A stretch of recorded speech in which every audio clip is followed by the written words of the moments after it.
sitting in the office chit-chatting. Yeah, Like two this girls is our, do. That's how we do every day.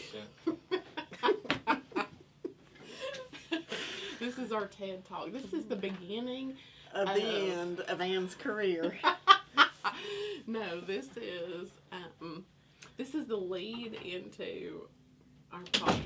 Okay. I think we're just going to laugh the whole time. That's fine. Probably. That's so. fine. Yeah. So. Okay. So here we are. Yesterday, Bean and I did a little intro video of really we don't even, just like Bean said yesterday, we hope to put some sort of video out. I don't know. We don't even know if it's every 2 weeks, if it's once a month. I think it would be a good idea to, my hopes are that we get some Facebook or Instagram back and forth of people saying, what about this? Or what about X, Y, or Z? Because just like myself and Ann, we feel like, or we do, it's not even that we feel like, we say the same thing over and over every day, because most people they're after the same thing and they're asking the same thing. So obviously it would be nice just to have it on a video, the both of us or anyone we could always reference back to and say, hey, check out the video. We talked a little bit about land. So really for this first little part is, to me, just what we've experienced even in the last year or the last 6 months. I would say that it's completely changed in a year. Like the last 3 months is different than 6 months ago. Oh, absolutely. That's what I tell people all the time, is that you can't even look at 6 months to a year ago in this area because everything is different. Yeah. And so that's kind of, even for people to say, sometimes, like even for us to be able to try to advise when we're in this, because I feel like every deal is a multiple offer. Mm-hmm. Exactly. So that's even the difference of before we could write an offer, and if you even came in a little over, you were golden. And we're not even seeing that right now. So for me, it's just trying to prep buyers and or sellers, but buyers right now, that we're just in a different place. $5,000 and $10,000, like I think I mentioned a little yesterday, is not getting the deal done. Like both of us have probably. I mean, for me, I think I've not had anyone get into probably writing over 50,000 over list, but I've definitely done 30 and 35, and we've not gotten it. And I have written 50 over list. And what I tell people also is, although you are probably emotionally attached to the house and you really want that house, don't totally attach yourself, because it's an emotional roller coaster right now. Yeah. There's ups and downs, and so you just have to really listen to your agent. That's where experience and knowledge comes in, and someone that knows how to rapidly change in this particular market, because strategies change like every 2 weeks probably. I think that's the thing, or that's what even for me right now is throwing me a little bit, is what my strategy was 3 months ago is not what it is now. So I'm feeling like I'm having to like regroup and change and then figure out what that is. What's that look like? And then even for us to be able to say to buyers when they are asking us basically, well, what do you suggest? Yeah. And because they are waiting for us to help them with an offer, a list price, and it's so different. We have some painting going on, so you may hear a little going on all the time in our head, in our building, everywhere. But that's where it's good to have a friend, a bestie who's also in the business that we can bounce ideas off of. And when you start hearing that, you're actually hearing the same thing from people across the country that are calling you, or even locally asking, what can I do to get a house right now? It's good to have someone you trust and admire and respect to bounce ideas off of. And that's kind of even what, like I was saying yesterday, the idea behind any of this, whether it's that my hopes are with these videos is that we are helping buyers and sellers with little tidbits of information. And even like Ann and I have definitely we're all the time bouncing ideas and talking, and I have always felt like, for me, and I feel like for her too, we're definitely a community over competition kind of mindset, and we want to help each other. And so if there are other agents that are like, they want to listen in, and that's really the goal here. So but back to a strategy, that's really where I feel like I'm floundering a little bit in being able to advise people too, and not be. I don't want buyers to feel like I'm trying to spend their money for them. Right. And by saying, oh, you're going to have to do this, you're going to have to come in here. But I think it's going to take that. Like, that's what it truly takes. And it's not us being these salesy, trying to get. Yeah. Our job is to help them as a buyer. We're not trying to raise this list price. But if they want the house, that's where we are. Yeah. Well, and the only exception to that would be if the house is way overpriced to begin with.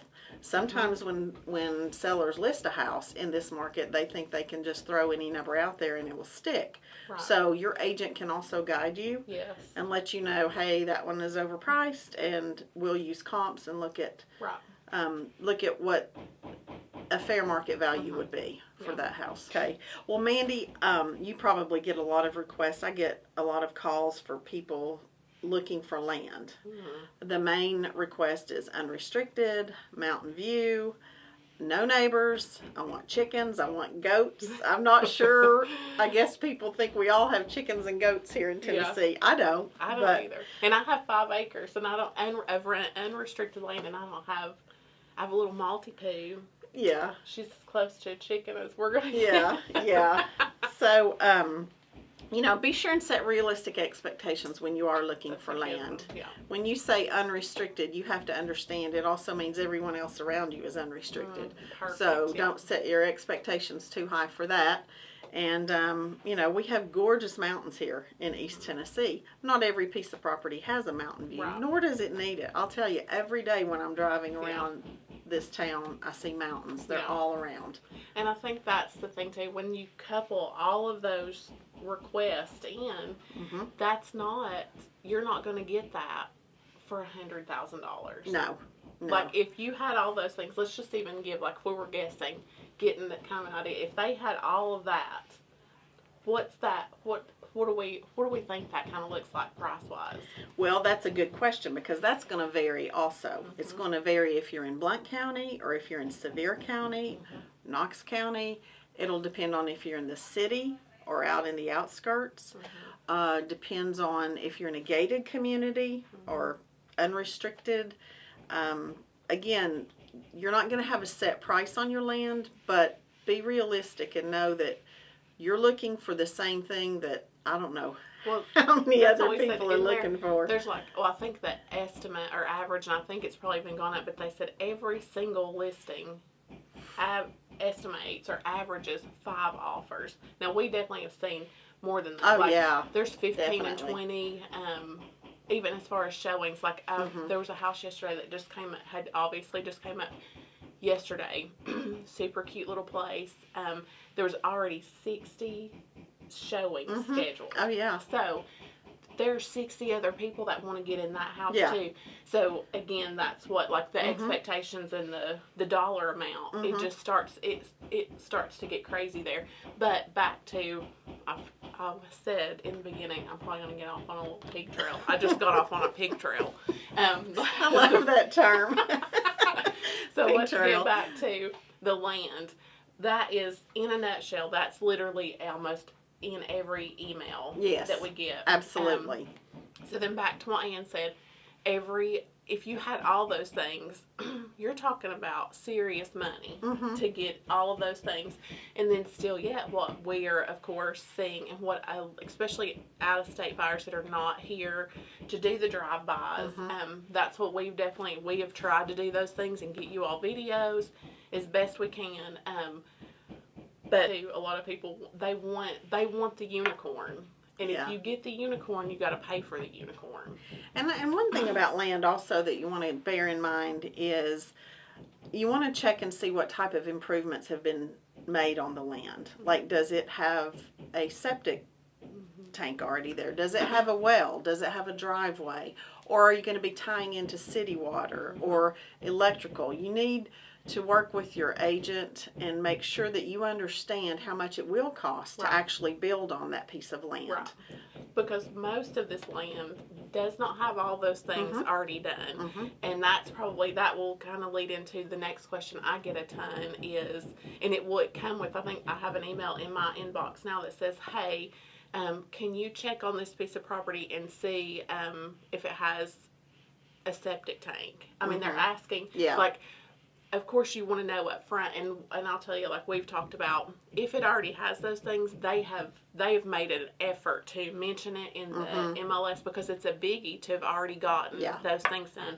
Because I think that's what is it like probably between $5,000 and $10,000 to get a septic tank in.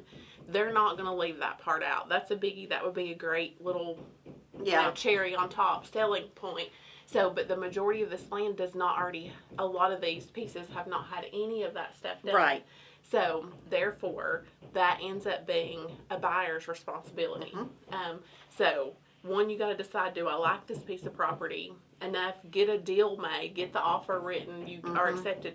Then you roll into that due diligence period where then you check to be sure that you can get a septic tank. All of the things that you want to do comes at that point, usually not before. Would you say? Right, that's true. Yeah, because most people, that land is unimproved. They've decided for whatever reason they want to sell it. Maybe it was family land, or maybe it was something they bought several years ago as an investment piece of property, but they've never made those improvements to it.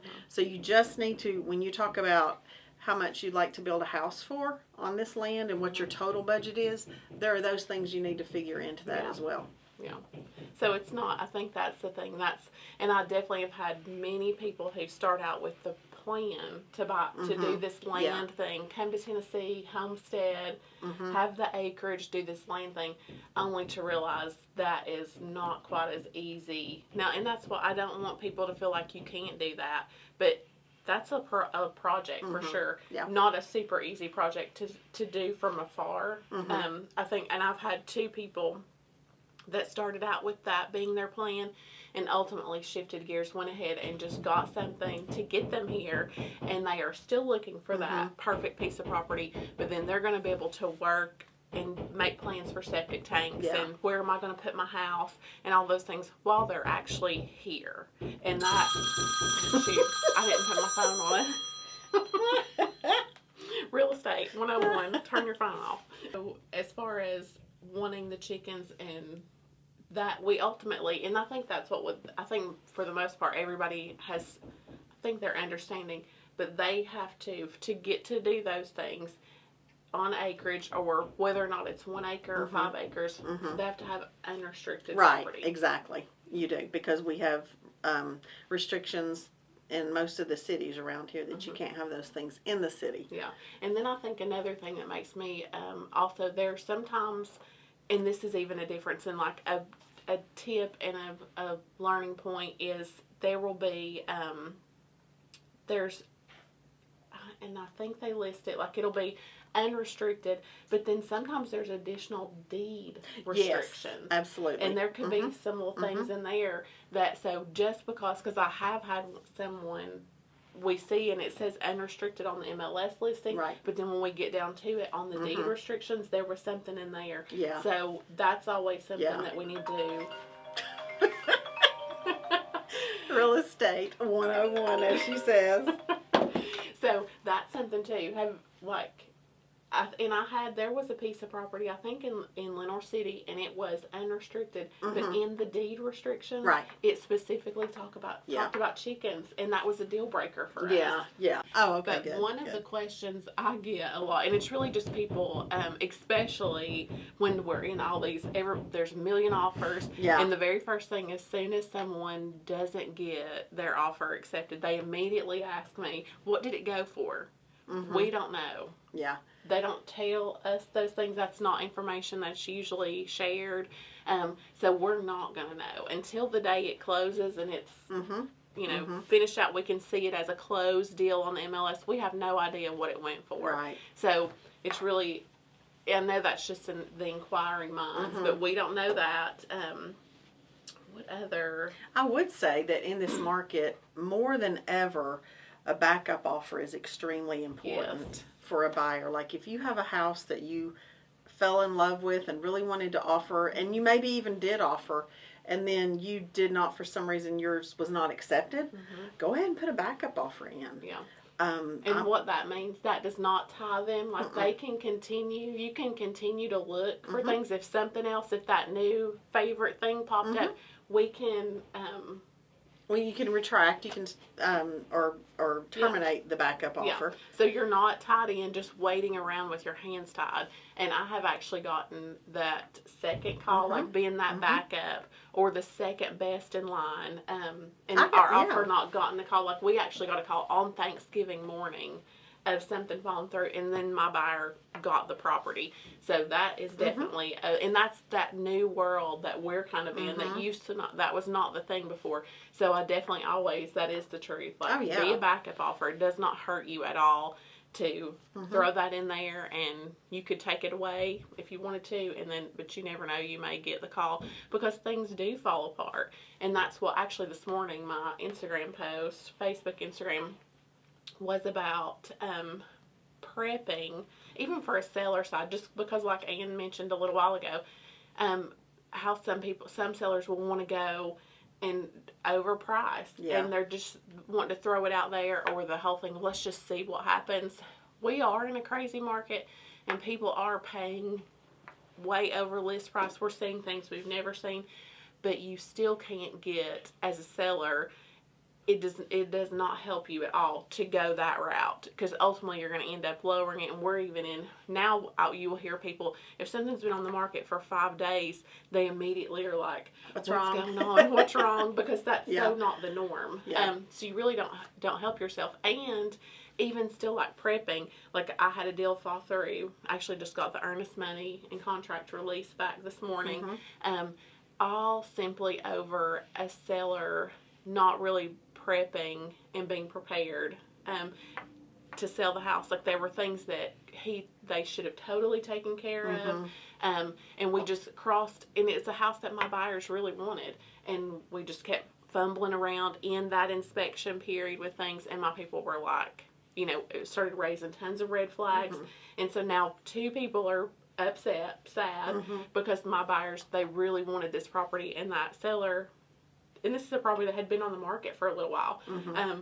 And that all is because they did not plan and prep. So we are in a crazy market, but we still have very qualified buyers agents and buyers that can sniff out some of this no stuff. But I will say that's a good, that is a good point, and that leads to a good place to find listings. Like make sure you and your agent are going back and looking at listings that have been sitting for a while. Because those you can actually slow the pace down just a little bit, think it through, make an educated offer. And well, we always make educated offers, but you can think it through. Yeah. And you're not competing with a lot of other offers. We've gone from 3 or 4 years ago, we might go out and show people 8 or 10 houses, and then we could take a day or two and think about it and put together an offer, a good offer. We don't have that anymore. We go see if it's what you want, then we need to get that offer in. And we're even finding, like I've found myself in the last 2 weeks, for it to pop up and me to hop on the Showing Time app, for there to not even be a slot available. Oh yeah. And so then we're like saying to ourselves, okay, now what are we going to do? Are we going to offer sight unseen? Am I going to try to squeeze in 10 minutes somewhere, see if I can call the agent and see if I can get in? I mean, we even had it last night. Boone and I were at a property that had been under contract, came back on the market for whatever reason, and it was almost like, it was the weirdest thing to be. Even Boone kept saying, he's like, where are these people coming from? They're like coming out of the woods. There were people all over the house. We must have been at the same house last night, because when we pulled up, it was just like you were at some humongous garage sale. Yes. That everybody was coming to. I think somebody may have even said, they have an open house? Yeah. There's an agent somewhere holding a key. I have no idea. It's just bizarre. Yeah. It's just kind of crazy. Yeah. So we're all trying to feel our way, but I don't even remember where I was going with that. But What was I saying? Well, I think the thing is to just work closely with your agent, Yeah. trust your agent, have open dialogue with them. Oh, yeah. We are going to always try to throw you the best tips that we know and the tried and true methods that we've seen work. I always ask my clients, is this the house for you? And if it is, then we're going to put on full battle armor and go in and go after it and you know. I think that's even the thing too is I have always said from the beginning, like a plan, an action plan, and especially a plan for someone that's an out-of-state buyer that's not here, that, you know, can't just run quickly by somewhere. We can't have, and I have a buyer right now that they're still semi on the fence, and so I could be making plans and be heading to a property only for them to send me 2 others before I even get there. And that's not a flag, but kind of a flag to me of saying, okay, we have not locked in on it. We're not as serious about this one house as it takes right now to get a property. So those are the things that I think for me that I want my buyers to understand is we have to, even more so than before, we got to have a serious plan. And I like to convey to clients also, don't panic. You know, we will find a house. We will find your house. Your dream will come true to move here. It is possible. You know, I know we hear all kinds of things on the media, and it sounds like it's a frenzy, but, you know, just remain calm. Yeah. And we know the tactics. We know the techniques that are tried and true, and we're constantly changing. Every 2 or 3 weeks, things are changing. Yeah. Things are changing. I feel like I've seen more listings in the last couple of days that I'm like, oh my gosh, that's a good one. That would be an option, as opposed to it just like being one option. I'm like, oh, there are 3 good options here for this set of buyers. So there is a constant change, and exactly like Ann said, the ones that I feel like are the buyers that are in a panic mode and they're jumping everywhere. Those are the ones that it takes longer, or they end up saying, I don't know if this is for me, or it fizzles out. But the people that can have the plan and be patient and calm, and I know the word, like saying patient, like sometimes like triggers people. Don't say that, you know, or don't tell me to calm down. But you have to be able to be patient, I think, right now. Yeah, I think so. And even within that, it's even just rolls into, there are going to be delays. Like I definitely have experienced my share of delayed closings, delayed appraisals, things like that. So be prepared for a delay. I just think it's important that people do understand. I think we can't say it enough that what you're seeing and what you're hearing, there are a lot of people moving here. We love this place. I was born and raised here. I know you were too. So we get it. We understand why people want to move here. But, you know, we will find your house. Yeah. We will find your land. Yes. So this is, and I don't think we even did, I don't know that we even did an official. This is Ann Drake. She is my bestie, hall partner. Partner in crime. Yes. She is with Realty Executives also. Fantastic. We're each other's sounding board. Yes.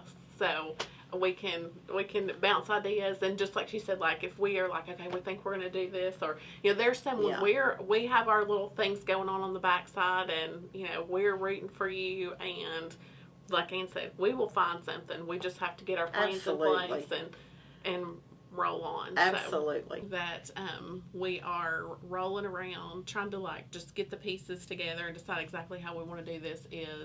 I love a great podcast, and then even like I've said before, I think I find myself all over the place. I love to I'm not the realtor that just keeps everything to myself if it's a great find or something you could do this. I love to be able to talk to other realtors about things, share things, give them suggestions about things.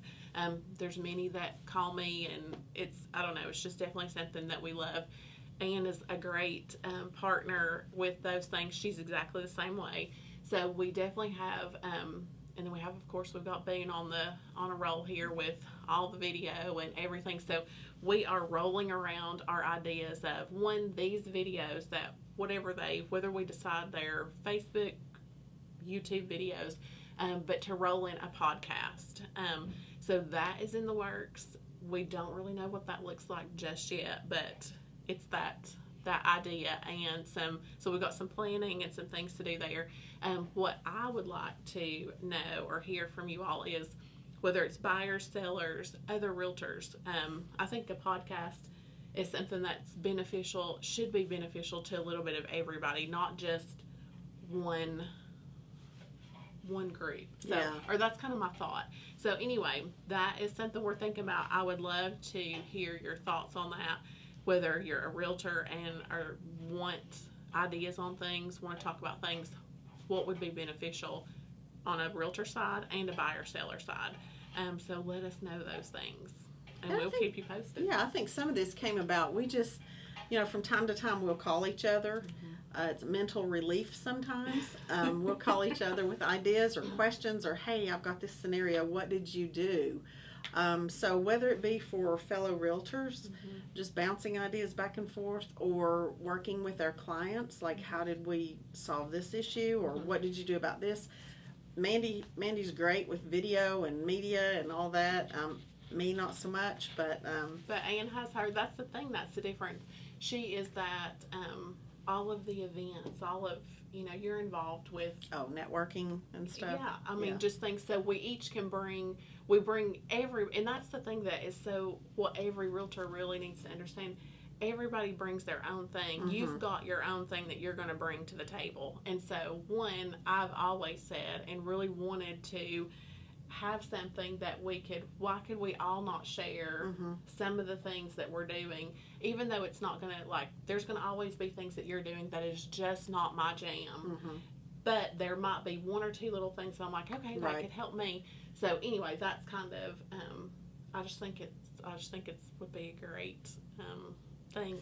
And even for clients as well, we were talking about sometimes we'll get the same question several times in one day or several times in a week. And so we thought, well, it'd probably be really good information to just put that out there too, like questions that we continually get. So if you have questions and you'd like to, talk about how to answer those. Yeah. So that's where we're at. Let us know your thoughts and we'll see where we go.